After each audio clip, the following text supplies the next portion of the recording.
Olá, muito bem-vindos a todos ao podcast Aeroplus. Hoje eu trago mais um convidado brasileiro, o Rodrigo, um analista de fundos imobiliários que eu tenho muito prazer em ter aqui no show. Rodrigo, muito bem-vindo.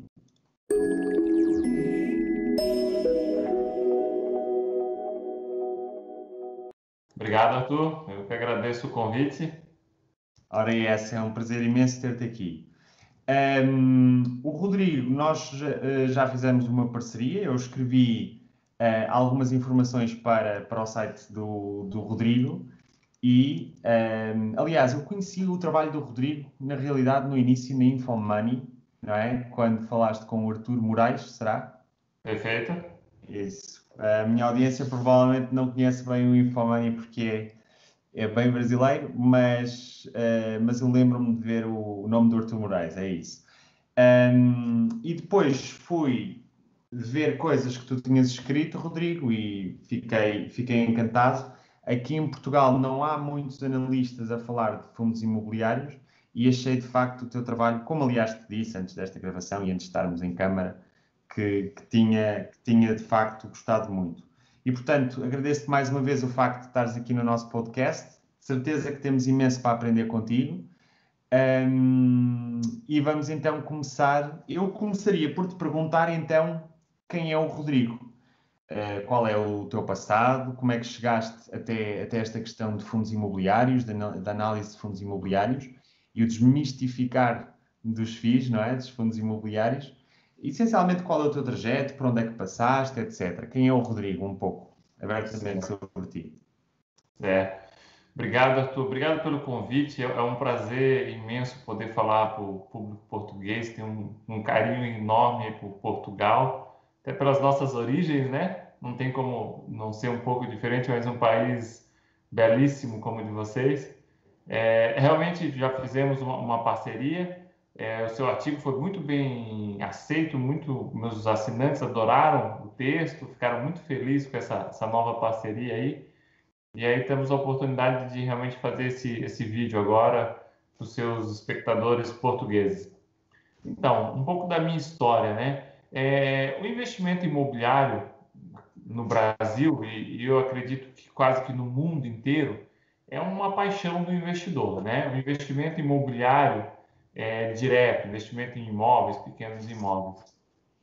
E eu tenho uma história de investimento na Bolsa de Valores, em ações, que vem desde 2002, como investidor normal, né, como pessoa física. Em 2002 eu aprendi que para você realmente conseguir formar um patrimônio, você precisava achar alguns investimentos diferentes. Então comecei a investir na Bolsa de Valores. No entanto, eu nunca perdi um viés de investimento em imóveis. E na medida que o patrimônio conseguiu ficar um pouco maior, eu comecei a fazer investimentos em imóveis diretamente, mas de forma mais complexa, que são construções para vender, né?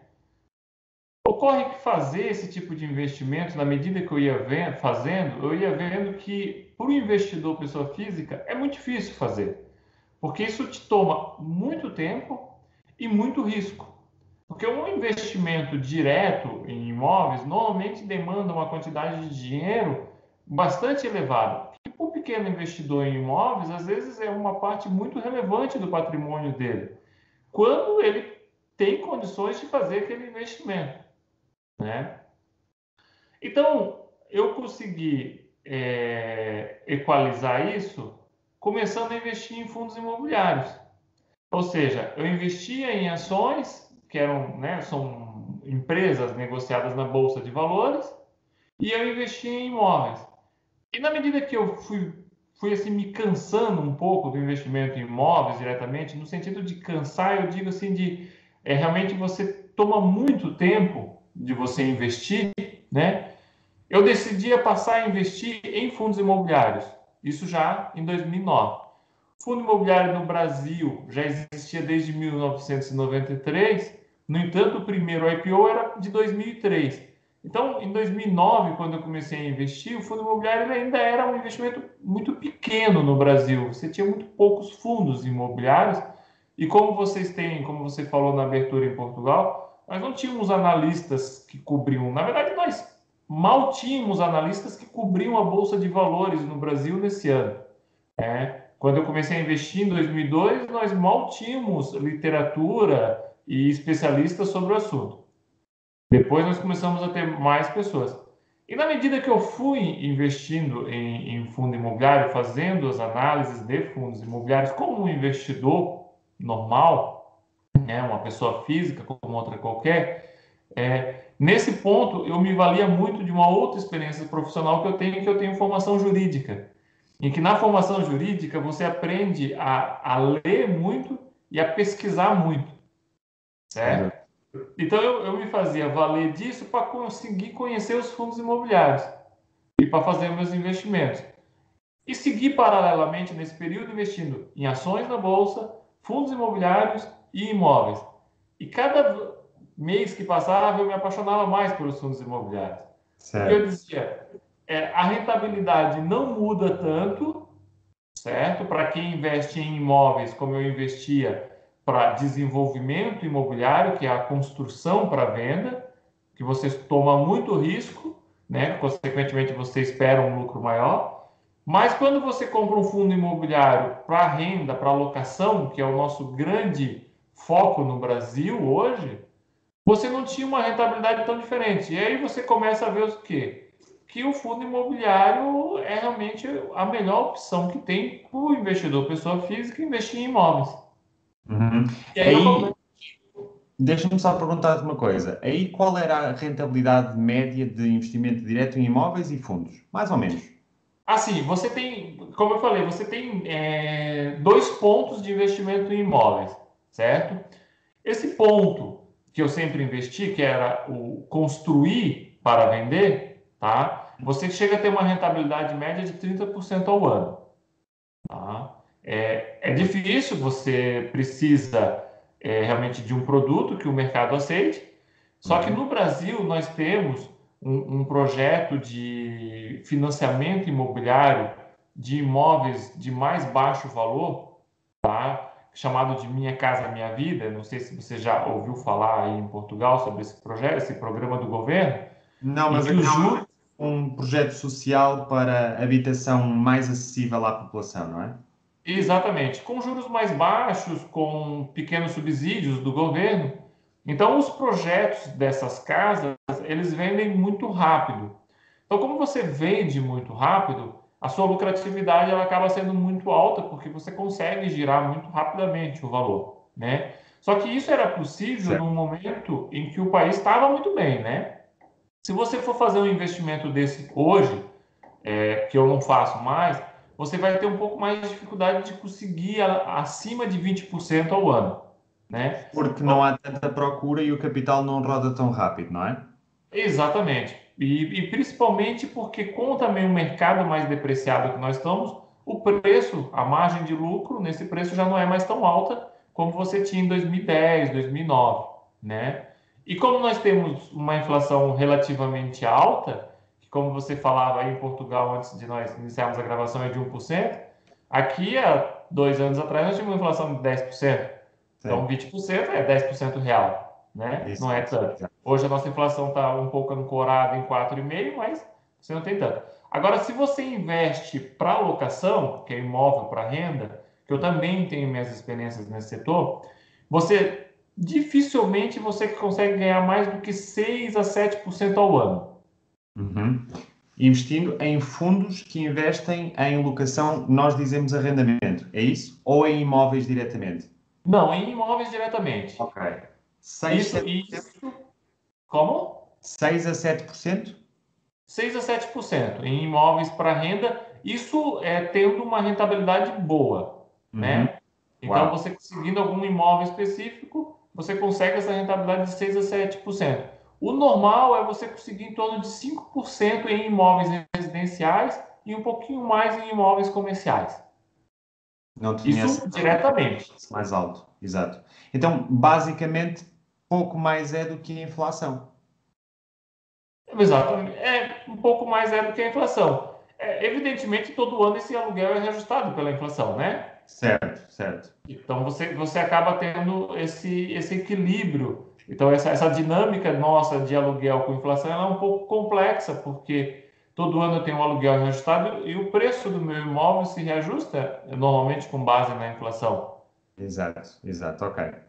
Mas não estamos a falar propriamente de uma taxa muito grande em cima da inflação, todos os anos, mesmo com o ajuste, não é? Exato, não estamos falando de uma taxa muito alta, não. Uhum. Normalmente o investimento em imóveis no Brasil, ele te traz um retorno pequeno de aluguel e historicamente nós tínhamos bons retornos na valorização do imóvel. Ocorre que a crise que nós arrastamos nos últimos 4, 5 anos fez mostrar para os investidores que imóvel também desvaloriza.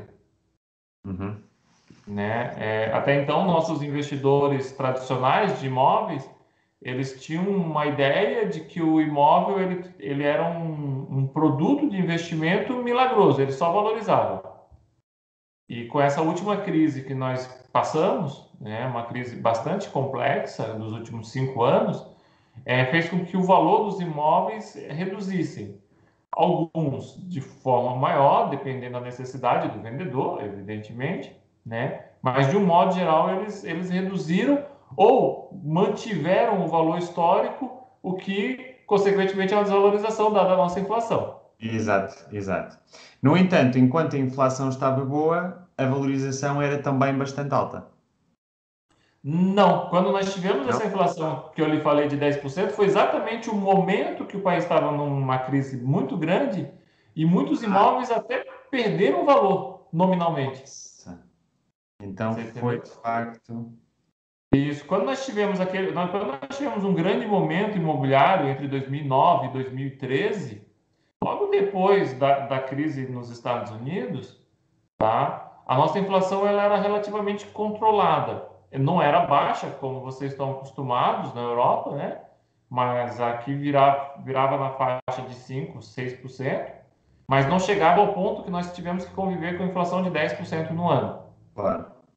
E aí é interessante porque quando essa inflação veio, foi exatamente no momento em que a nossa economia já não estava andando muito bem, certo? E isso levou uma série de complexidades da nossa economia e, ao mesmo tempo, foi um ponto interessante do investidor de fundo imobiliário, né? Porque foi o momento em que o nosso Banco Central teve que elevar consideravelmente a taxa de juros para Uhum. conseguir controlar a inflação, e todos os investimentos de renda variável tiveram uma forte desvalorização.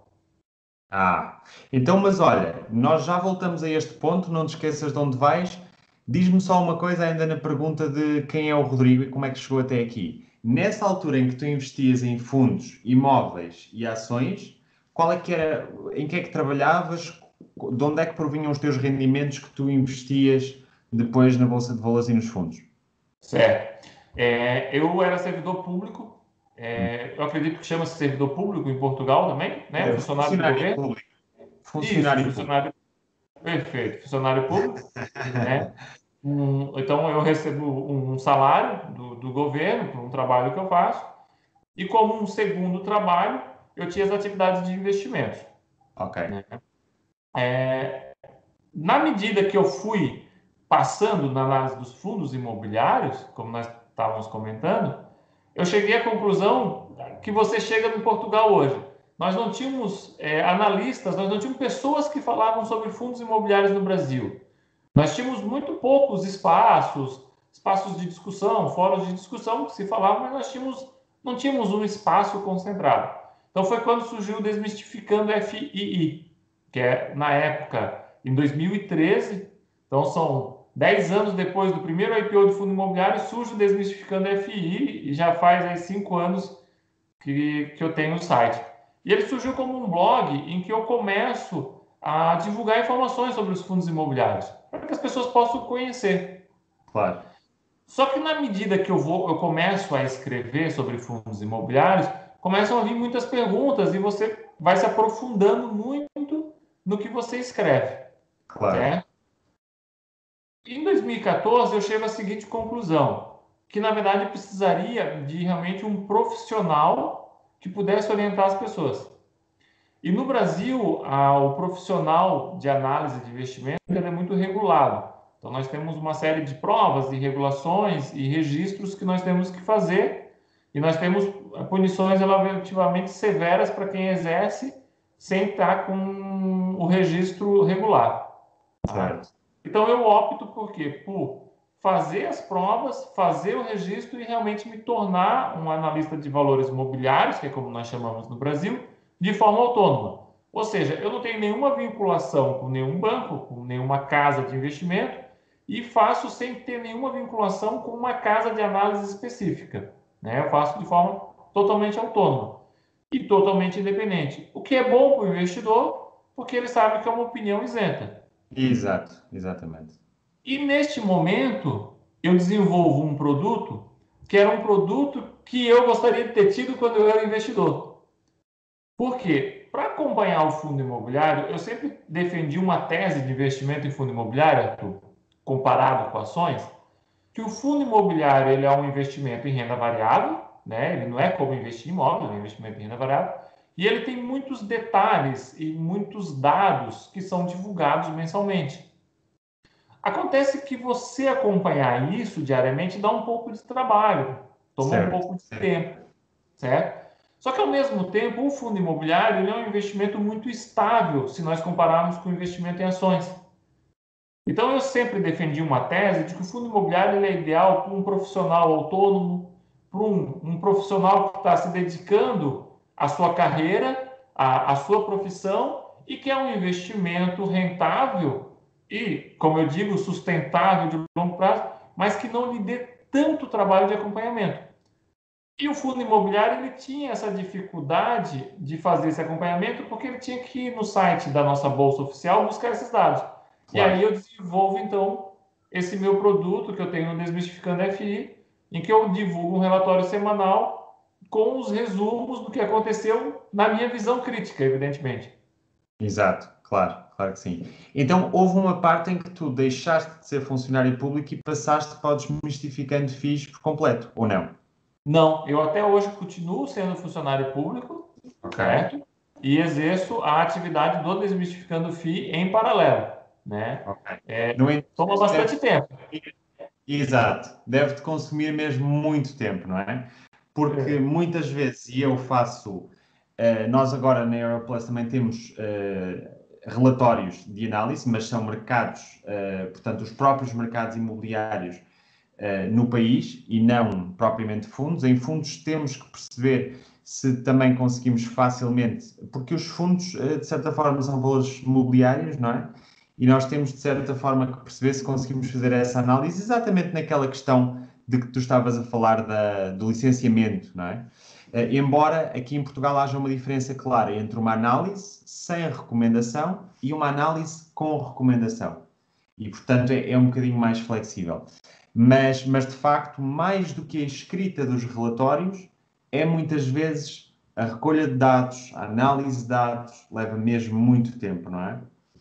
Exatamente, exatamente. No Brasil, nós temos uma bolsa organizada quanto a fundos imobiliários, que você Uhum. não observa, por exemplo, nos Estados Unidos, que nós comentávamos antes sobre os REITs, né? Lá você Certo. não tem uma concentração de dados em um único local. Hoje no Brasil nós temos. Nós temos um local em que eu encontro todos aqueles dados. Então ele é um pouco mais fácil de achar, mas ainda assim são muitos dados. E a análise demora também muito tempo, não é? Sim, a análise você demora muito tempo, mas como tudo, na medida que os anos passam, as coisas vão ficando mais fáceis, né? Certo. Então, como eu analiso desde 2009, o que acontece? Quando eu leio o que nós chamamos aqui de fato relevante, que é um fato que o fundo divulga, quando você lê aquele fato relevante, é isso que eu levo para o meu material, eu já conheço o histórico do fundo e eu sei como impacta. Para um investidor, às vezes, que entra num investimento agora, ele acaba tendo qual situação? Ele lê aquele fato relevante e ele não consegue interpretar qual é o impacto no fundo, certo? Porque ele não conhece o histórico daquele fundo. Claro, claro. Alguém que conheça bem um fundo ou uma empresa, não é? A partir do momento em que há um dado novo, é fácil assimilar esse dado e perceber o impacto que vai ter no futuro, não é? Dessa empresa ou desse fundo imobiliário. Alguém que não conheça nada pode até ficar assustado com um facto relevante, não é? Mas esse facto relevante, para quem conhece a empresa, sabe que significa pouco. Ou ao contrário, não é? Ou a pessoa não dar valor e alguém que conhece a empresa desde há muito tempo e a analisa sabe perfeitamente que vai mudar o curso da empresa e vai ser ou bom ou mau, não é? Portanto, há aí uma diferença clara. Mas, de facto, então, ainda mais te dou os meus parabéns pelo facto de conseguires manter as duas coisas a funcionar. O Desmistificando Fixe tem vindo a crescer desde 2009, naturalmente, não é? Tem vindo a crescer bastante. Que proporções é que ele tem hoje, esse projeto? O projeto do Desmistificando FI, ele começou, na verdade, em 2013, né? 2013, desculpa, sim, sim, sim. Eu estava E- aqui a dar conta que tinha dado a data errada. isso, não, imagina. E quando eu me certifiquei, certo? Quando eu me Uhum. certifiquei e aí lancei o produto, foi já em 2015, quando houve a possibilidade de assinatura, tá? Hoje o Desmistificando FI, ele conta com 1.000 assinantes, né? 900 e um pouquinho, arredondando para 1.000, certo? É um número que eu me satisfaço bastante com esse número, certo? Porque realmente eu consigo atender uma gama interessante de investidores. No entanto, não chega nem perto do nosso mercado de investidores de fundos imobiliários, que está chegando em 180 mil, 178 mil. Uau! É, de facto, um ponto que me parece sempre muito difícil é que o analista tem que não só fazer a análise, mas promover o seu produto, não é? E é preciso como em qualquer negócio hoje em dia, é preciso um marketing constante atrás do produto, porque senão as pessoas não o conhecem, não é? E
muito Sim. bem, Rodrigo. Eu queria agora perguntar-te sobre a organização dos fundos imobiliários no Brasil.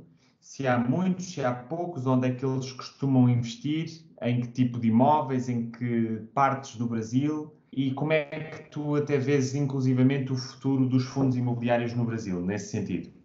Certo. No Brasil hoje, Arthur, como eu tinha comentado, nós vamos chegar agora a 178 mil investidores, tá?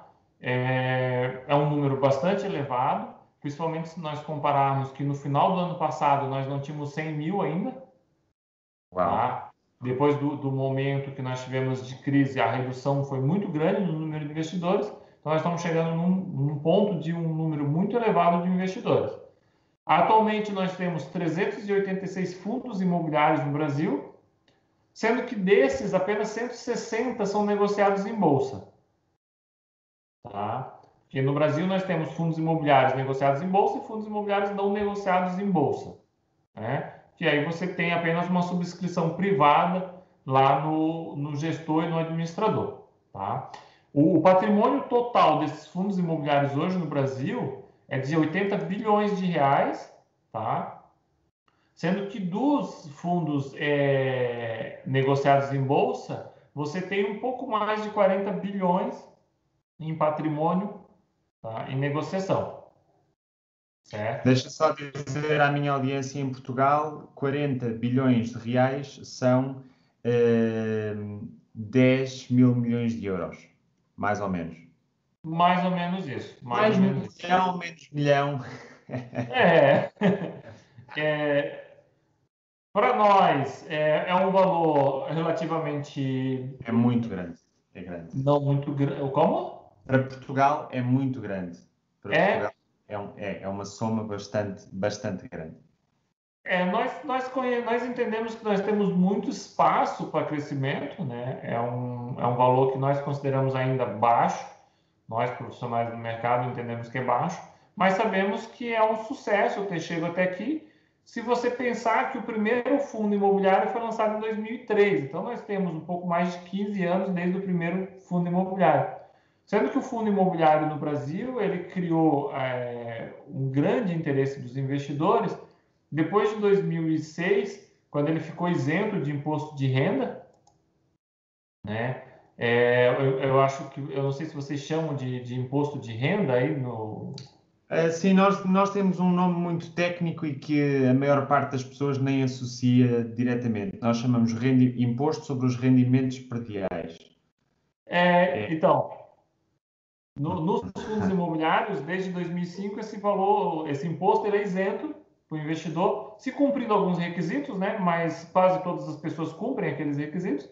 Então, ele passou a ser muito interessante para o investidor. Ele começou, dali em diante, a crescer e nós tivemos um grande boom de investidores e de novos fundos imobiliários em 2011, 2012, quando a nossa economia, como eu lhe falei antes, ela estava num momento muito bom, principalmente no setor imobiliário. Nós estávamos tendo uma grande valorização dos imóveis, uma grande valorização dos aluguéis. Aí nós tivemos um grande surgimento dos fundos imobiliários.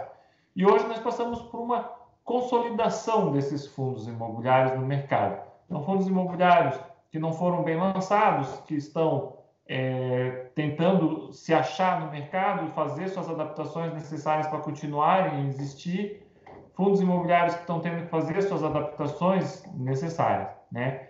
E no Brasil nós temos, podemos classificar os fundos imobiliários de diversas formas e diversos grupos. Um dos grupos interessantes que nós classificamos é o de passivo e ativo, né? Um fundo ativo é um fundo que ele busca, através do girar a sua carteira imobiliária, gerar lucro para o investidor. Por sua vez, o fundo passivo, tá? Ele, como o próprio nome diz, ele é mais passivo. Ele tem como um objetivo maior gerar renda para o investidor. Ele é tradicionalmente marcado por fundos imobiliários que adquirem propriedades imobiliárias para alocação, certo? Certo, faz sentido. E aí, nesse tipo de fundo imobiliário, aí nós temos o que no Brasil nós decidimos apelidar de fundo de tijolo, que já que é fundo imobiliário, o investidor apelidou de fundo de tijolo, porque ele tem um tijolo, certo? Ele simula muito bem o investimento em imóveis. Ele é um substituto muito eficiente daquele investidor que investe em imóveis, certo? E aí eu tenho vários tipos de investimentos que os fundos imobiliários fazem. E normalmente um fundo imobiliário ele segue uma linha de investimento e não costuma mudar ou ter uma diversificação interna, com raras exceções. Então o que acontece? Esses fundos funcionam da seguinte forma: eu tenho fundos que investem em escritórios, certo? Como eu lhe falava até fora da gravação, aqui no Brasil nós temos uma classificação que nós chamamos de lajes corporativas, grandes espaços destinados a escritórios, que é um grande foco dos nossos fundos imobiliários. Então, são fundos imobiliários que adquirem prédios inteiros, em que o objetivo é alugar um andar, 2 andares, 3 andares inteiros para uma empresa. para geração de renda, certo? Então, todo mês o fundo imobiliário ele recebe o aluguel e todo mês ele distribui para o cotista aquele aluguel recebido. E aí nós também temos... A distribuição no Brasil costuma ser perto dos 100%? A distribuição no Brasil ela é obrigatória em 95%. Uhum. Nós temos a nossa legislação, ela é bastante delimitada quanto aos fundos imobiliários, ela tem uma delimitação bem forte. Então, no Brasil, o rendimento ele é 95% do lucro do fundo é obrigatório ser distribuído dentro do semestre. A nossa legislação manda que dentro do semestre seja distribuído. Então, tradicionalmente, os fundos distribuem mensalmente, certo? E por um acaso, se ele distribuiu menos que 95%, no último mês do semestre ele complementa para poder se ajustar à legislação. E é essa renda que vem dos fundos que o investidor tem isenção de imposto. Essa renda que o investidor tem isenção de imposto, exatamente. E o fundo tem isenção de imposto na renda que recolhe, por exemplo, das empresas? Não sabes? Sim, tem. Na verdade, o fundo ele não paga imposto também. Ok. Ele paga alguns impostos que nós temos no Brasil, como, por exemplo, o imposto de propriedade anual. Se o imóvel, por exemplo, não tiver alugado e o nosso inquilino não pagar esse imposto, quem tem que pagar é o fundo. Mas são impostos de propriedade, normalmente, ou impostos necessários para algum tipo de transação, na hora que adquirir um imóvel, né? Mas o imposto sobre a receita que ele recebe do aluguel, esse não existe. Ok, ótimo, ótimo, muito bem. E os fundos imobiliários no Brasil estão concentrados em alguma parte em especial do Brasil, na tua opinião, e em algum tipo de imóvel em concreto? A maior parte dirias, por exemplo, que são esses de locação, especialmente para o setor comercial, para arrendar a empresas? Nós, na verdade, temos uma forte concentração no que nós chamamos do eixo Rio-São Paulo, que são nossas duas principais cidades industriais e comerciais hoje no Brasil, certo? Com uma concentração até maior na cidade de São Paulo, que é a nossa maior concentração, nosso setor econômico realmente tem maior potencial. Isso não impede que os fundos... Onde está a Faria Lima também, não é? Como? A Faria Lima em São Paulo, não é? Portanto, é a concentração do setor financeiro também, não é? Isso, não, mas sabe que na Faria Lima nós não temos tantos fundos assim. Nós temos realmente uma concentração no estado de São Paulo, não obrigatoriamente na Faria Lima. Nós temos nesse ponto até bem diversificado dentro da cidade de São Paulo. Não. Eu dizia só, portanto, a relevância de São Paulo no Brasil como uma cidade muito importante do ponto de vista económico, o facto de também ter a Faria Lima, que é mais ou menos conhecida em Portugal como, sei lá, a Wall Street do Brasil, não é? Ah, perfeito, sim, com certeza. É um bom apelido para Faria Lima, Wall Street do Brasil. Realmente é verdade mesmo. Que era a nossa antiga Avenida Paulista e passou hoje, o mercado financeiro realmente passou a se concentrar na Faria Lima. E nesse setor de renda, né, então nesse tipo de imóveis que você falou, nós temos essa concentração em São Paulo e Rio, mas nós temos imóveis em outros estados também. Então, nós temos imóveis na região sul, na região nordeste, na região sudeste, na região norte. Então, nós temos imóveis até bem espalhados pelo país todo, mas a grande concentração fica em São Paulo e Rio. Normalmente, os fundos que têm imóveis em outros estados, fora desses, são fundos que investem ou em galpões de logística, que eu acredito que em Portugal, vocês, pelo que você me falou, vocês têm um nome um pouquinho diferente para esse tipo de galpão. Né? Exato, é um bocadinho diferente. E nós temos também, nesse setor que tem em vários estados, os shoppings. Então, fundos que investem em shoppings, eles costumam ter imóveis em estados em outras regiões, que não só São Paulo e Rio de Janeiro. Ou seja, a maior parte dos fundos acaba por investir mais ou menos num tipo de imóveis. Não tens uma diversificação dentro do fundo em termos de tipos de imóveis, costumas ter em termos de geografia, correto? Exatamente, Ou exatamente. seja, os fundos que se focam em shoppings focam-se maioritariamente ou quase a 100% em shoppings. Os que se focam no tipo de imóvel para depois arrendar empresas nesse tipo. E diz-me uma coisa, há muitos fundos a dedicarem-se, ou há fundos, é um mercado importante ou não, o mercado de imóveis para o setor residencial puro, para famílias, para arrendamento puro, tradicional. Sim, nós não temos, Arthur, imóveis para locação residencial, Uhum. tá? O que nós temos no Brasil, que aí entra no que eu comentei da gestão ativa, são fundos que se dedicam a desenvolver imóveis, nós chamamos de desenvolvimento imobiliário, que são fundos que constroem para Oh, venda. Como se certo, fosse uma construtora, é como se fosse aquilo que eu lhe falei da minha experiência lá atrás, certo. né? Mas para locação residencial, não. A nossa legislação de locação residencial ela é muito rígida e ela acaba, por vezes, sendo um pouco benéfica ao locatário. E isso poderia ser prejudicial ao fundo Claro, imobiliário. sem dúvida, sem dúvida. A legislação tem que estar construída para permitir isso. Ok. Outra pergunta. Um investidor, imagina um investidor, alguém portanto, que me segue e gostava de investir em fundos imobiliários no Brasil.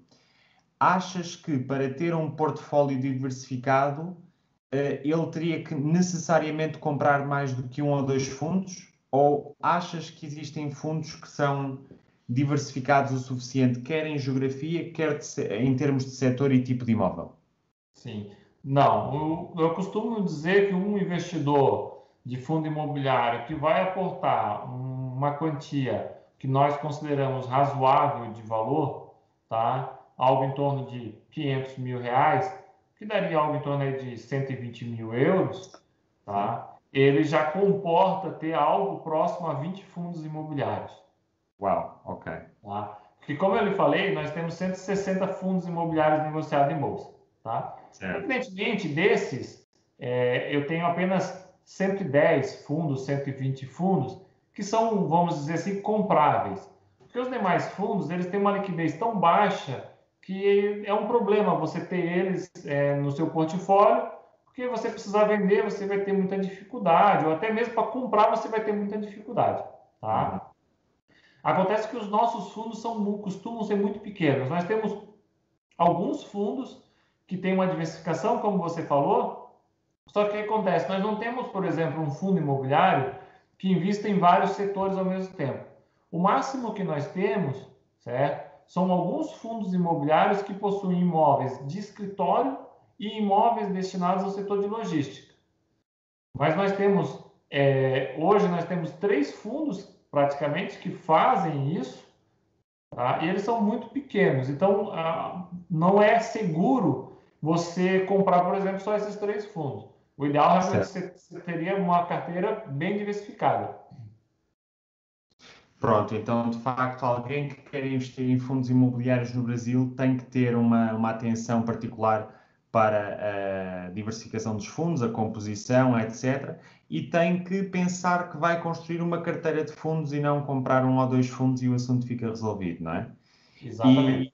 E, e além disso, uma pergunta, e eles tendem a valorizar, portanto, a cotação dos fundos tende a ser bastante diferente pelos vários fundos, o que onde é que eu quero chegar? Se tiveres um valor mais ou menos fixo para teres um portfólio balanceado, tens que rebalancear de 6 em 6 meses ou de ano a ano uma carteira dessa natureza, correto? Sim e não. Eu costumo dizer que o fundo imobiliário, como eu até acho que eu comentei já, ele é um investimento muito passivo, né? Ele é um investimento que eu digo que ele se sustenta sozinho no longo prazo se você fizer a escolha boa no começo, né? Se você fizer a escolha boa no começo, você não tem essa necessidade de rebalancear a sua carteira como normalmente você tem quando você investe em ações, Certo. certo? Então, se você escolher os fundos imobiliários adequados com base nos fundamentos dos imóveis, eu entendo que esse rebalanceamento, às vezes, ele é desnecessário, porque você continua com aquele imóvel.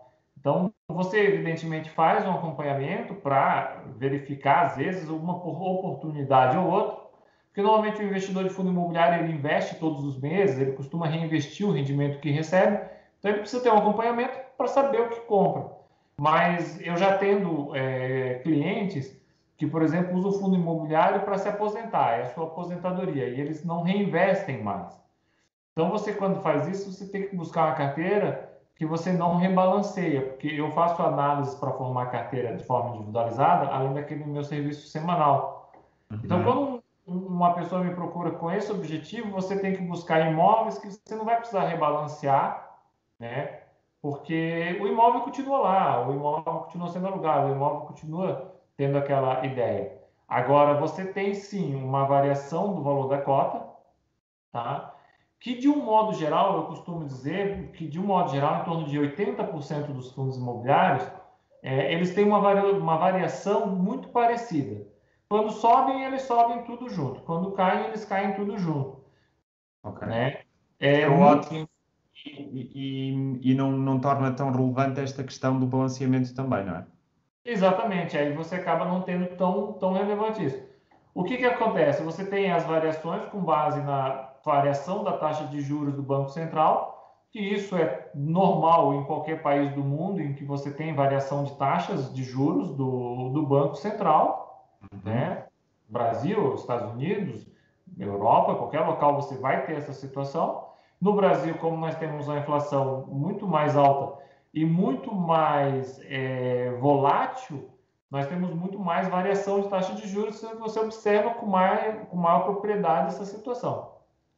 E aí você vai ter um ou outro fundo que vai se descolar e vai valorizar mais ou vai desvalorizar mais, com base aí sim num fundamento do fundo, que se de repente você tivesse previsto aquilo, você poderia ter rebalanceado, mas normalmente o rebalanceamento ele não é tão obrigatório. Tá? Eu costumo dizer que ele não é tão obrigatório, desde que a escolha no início seja bem feita. Exatamente. Então, deixa perfeita para a próxima pergunta. O que é que seria, na tua opinião, um fundo que seria catalogado muito bom nessa primeira escolha? Ou seja, que métricas é que tu utilizas normalmente? Que aspectos do fundo é que avalias e te permite tirar uma conclusão sobre a qualidade do fundo? Certo. Os nossos fundos imobiliários, tá? Nós temos fundos imobiliários, como nós comentamos antes, que investem em imóveis, mas nós também temos fundos imobiliários que investem no que nós chamamos de recebíveis imobiliários. Tenho a impressão que vocês em Portugal devem chamar de mortgages também, como nos Estados Unidos, ou não? Sim, eu pessoalmente sim faço isso. Não tenho bem a certeza se toda a gente usa essa terminologia, mas eu sou muito influenciado pela literatura dos Estados Unidos e, portanto, eu sigo muito essa. É isso. Então, normalmente, quando eu faço uma análise detalhada de fundo imobiliário, eu costumo dizer que eu faço uma análise detalhada dos fundos que investem em imóveis.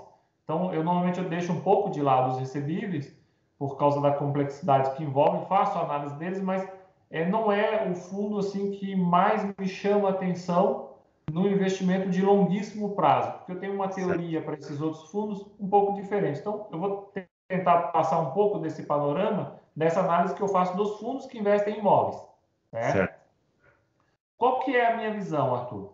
Quando eu vou investir num fundo imobiliário, eu digo que é como se eu tivesse investido em um imóvel para longo prazo. Se eu vou investir em um imóvel para longo prazo, eu preciso comprar um imóvel de qualidade, um imóvel novo e que vai me dar potencial de valorização daqui a uma década. Porque se eu quero um investimento de longo prazo, eu não posso comprar um imóvel para vender no ano que vem e achar que eu vou ter lucro. Tá? Então eu tenho que ter um imóvel que eu vou ficar com ele durante uma década. E aí eu passo para alguns critérios, certo? Avaliação de pego o fundo imobiliário e vou analisar os imóveis do fundo imobiliário.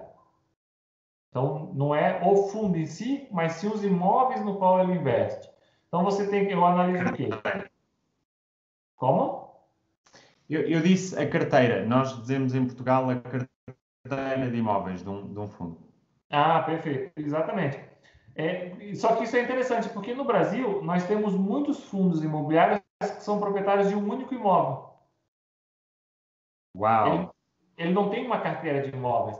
Por isso que quando eu lhe falo que um investidor que tem, por exemplo, 120 mil euros investido em fundos imobiliários, ele precisa de 20 fundos. Porque nós temos muitos fundos que têm um imóvel só. Você entendeu? Certo, certo. Agora as coisas fazem mais sentido. Eu não estava a Exatamente. ver isso. Portanto, quando tu dizias que eram fundos pequenos, são mesmo pequenos. São fundos de, sei lá, 4 vezes, ora, sei lá, aí 10 milhões de reais, que vale o fundo. Não.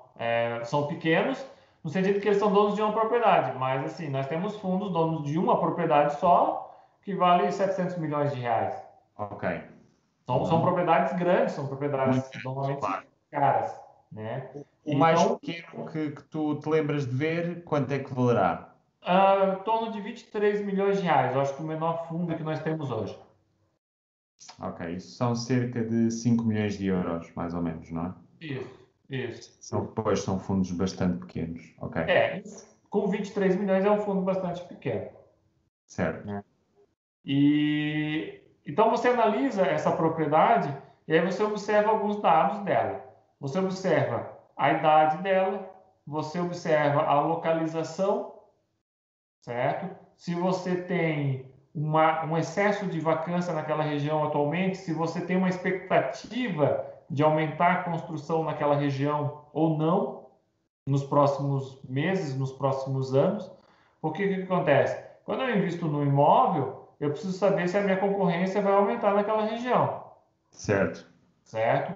Então, por exemplo, quando nós pegamos em termos de Brasil, hoje nós temos no Rio de Janeiro um excesso de imóveis. Nós temos muitos imóveis vagos, inquilinos ocupando áreas cada vez menores, empreendimentos ainda terminando fase de construção e empreendimentos em projeto. Ou Uau. seja, eu, além de ter um excesso de imóveis, eu tenho a possibilidade de desenvolver novos projetos que já possuem, vamos dizer assim, aprovação dos órgãos estatais.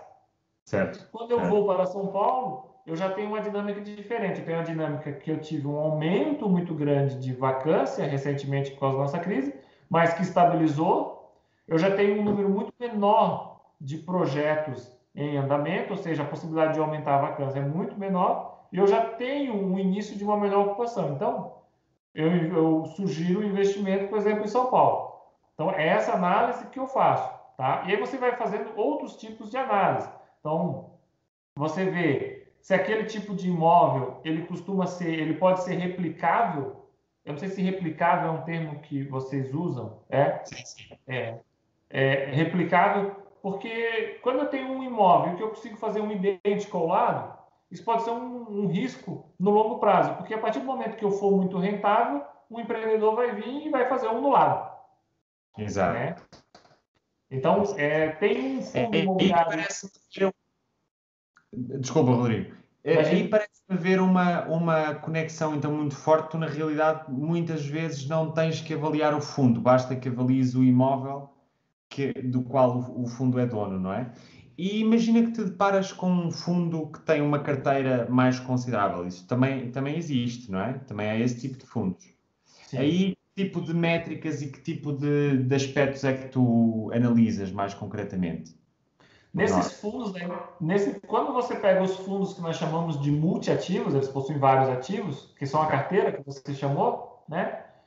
Você tem que, novamente, analisar os imóveis, porque os imóveis são importantes. O imóvel é a base de tudo, então você analisa o imóvel, mas você tem um outro detalhe, porque você passa a ter uma complexidade de contabilidade que precisa ser analisado com mais profundidade. Porque quando eu tenho só um imóvel, eu tenho só aquele imóvel. Quando eu tenho vários imóveis, eu costumo ter caixa no fundo. Então eu preciso avaliar, por exemplo, qual é o tamanho do caixa do fundo.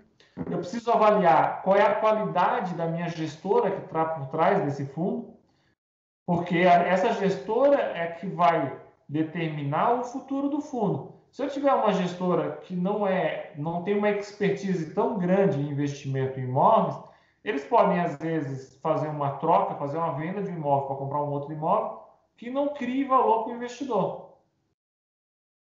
certo? Ele pode fazer uma venda que naquele momento para ele possa fazer sentido, mas no final de 10 anos não faria nenhum sentido. Então, você acompanhar e você conhecer quem é o gestor por trás dos seus recursos é muito importante também, né? E você tem também a necessidade de avaliar no Brasil, nesses fundos, de onde está vindo o rendimento do fundo, tá?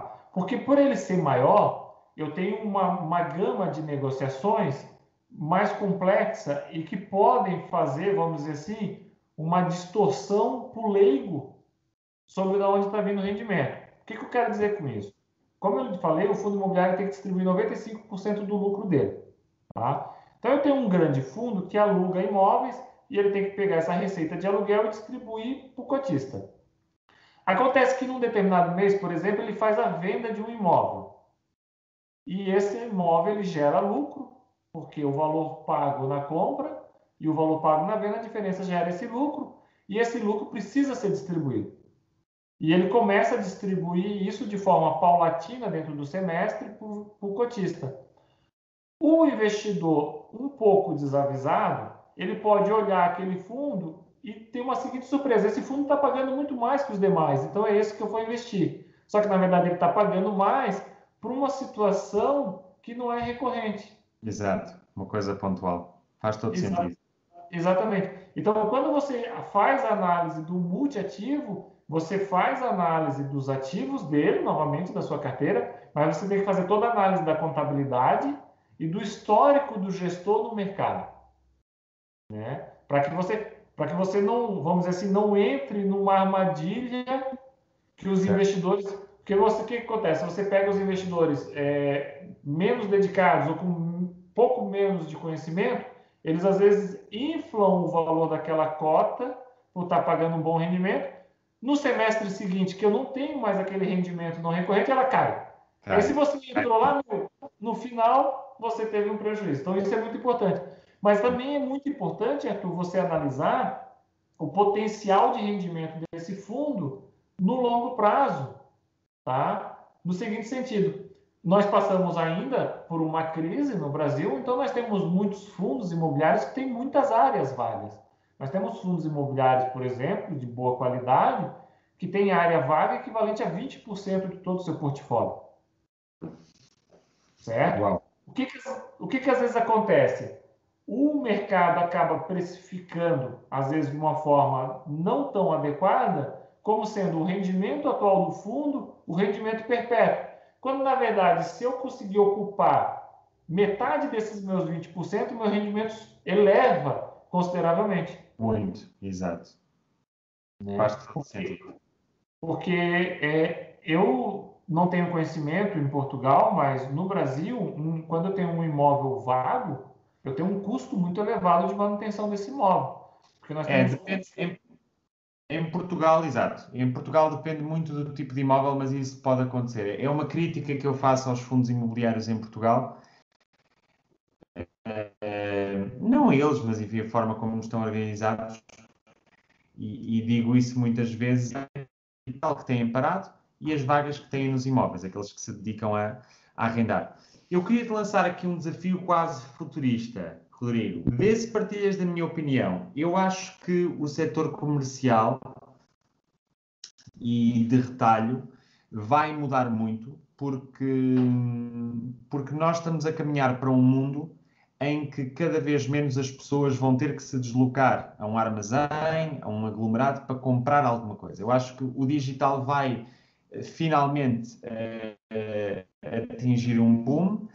As compras de retalho nos Estados Unidos já digitalmente já representam uma percentagem muito grande comparativamente ao bolo total de vendas e, portanto, se isto acontecer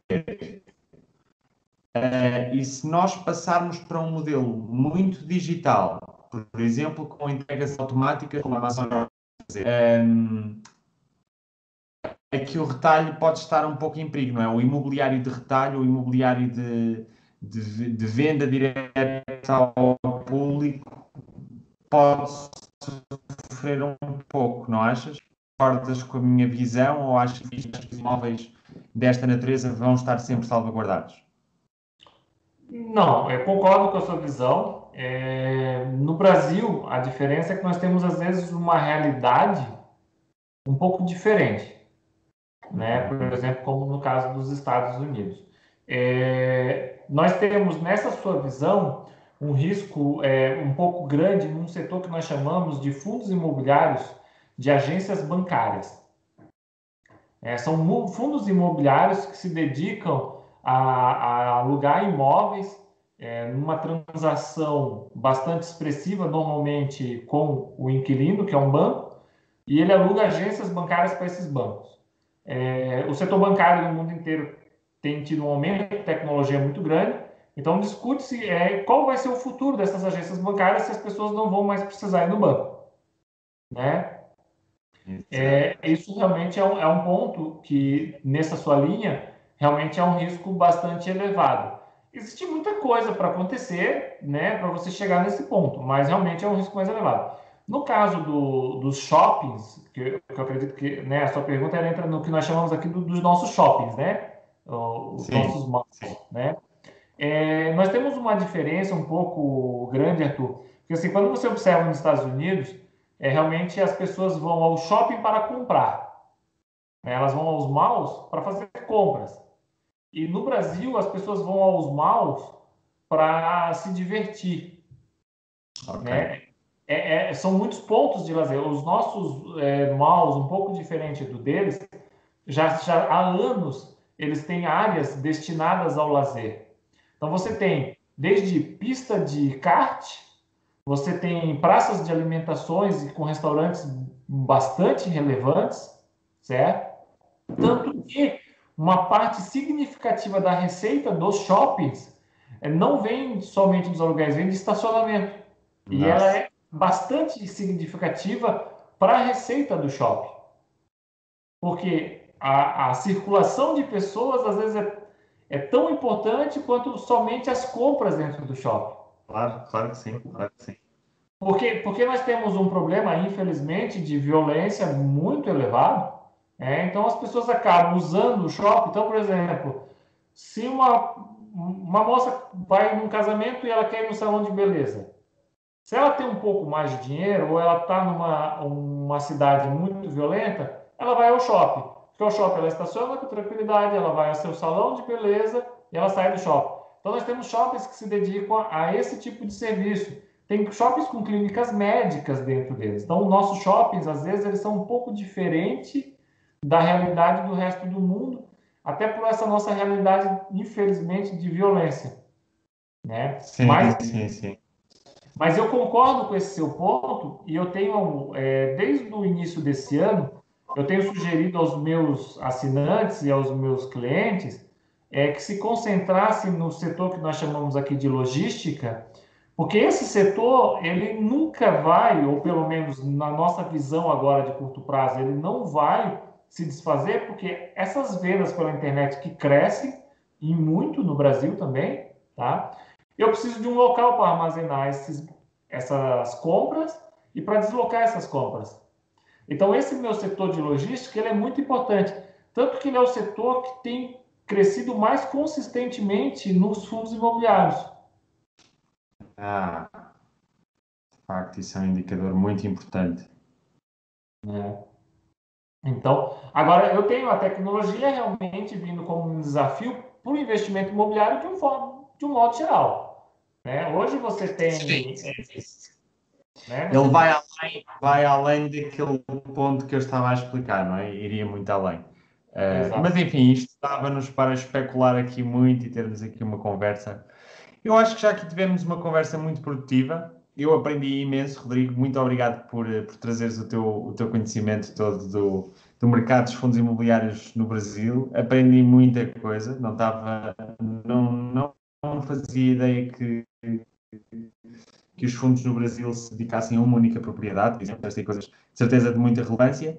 Olha, se a minha audiência te quiser seguir, eu vou deixar aqui o link para o teu site, obviamente. Além disso, estás nas redes sociais, onde é que tu estás? Onde é que as pessoas te podem contactar? Elas podem contactar no Twitter, no Facebook, Desmistificando FI, ou fundos de investimentos imobiliários. Tem os dois nomes. tá? Conseguem me Ótimo. localizar com facilidade, tá? O meu nome é Rodrigo Costa Medeiros, também conseguem achar no Instagram com esse nome, tá? Ótimo. E o site que você vai colocar aí. Exatamente. Eu vou te pedir esses links também para adicionar na descrição para ficar tudo. Mais uma vez, Rodrigo, muito obrigado pela entrevista, fantástico. Não sei se tens alguma última palavra, alguma coisa que te esqueceste de dizer ou que querias ter dito. Se não, está ótimo. Não tens que. Não Não, tens tá ótimo. Só queria agradecer, realmente é uma oportunidade aí fazer uma conversa dessa com alguém de um outro país. É interessante que nós conhecemos um pouco mais um país, né, com o outro, os desafios que Sem dúvida. todos têm, né? Mas é só realmente agradecer aí o convite. Ora, é essa, eu é que agradeço teres aceito.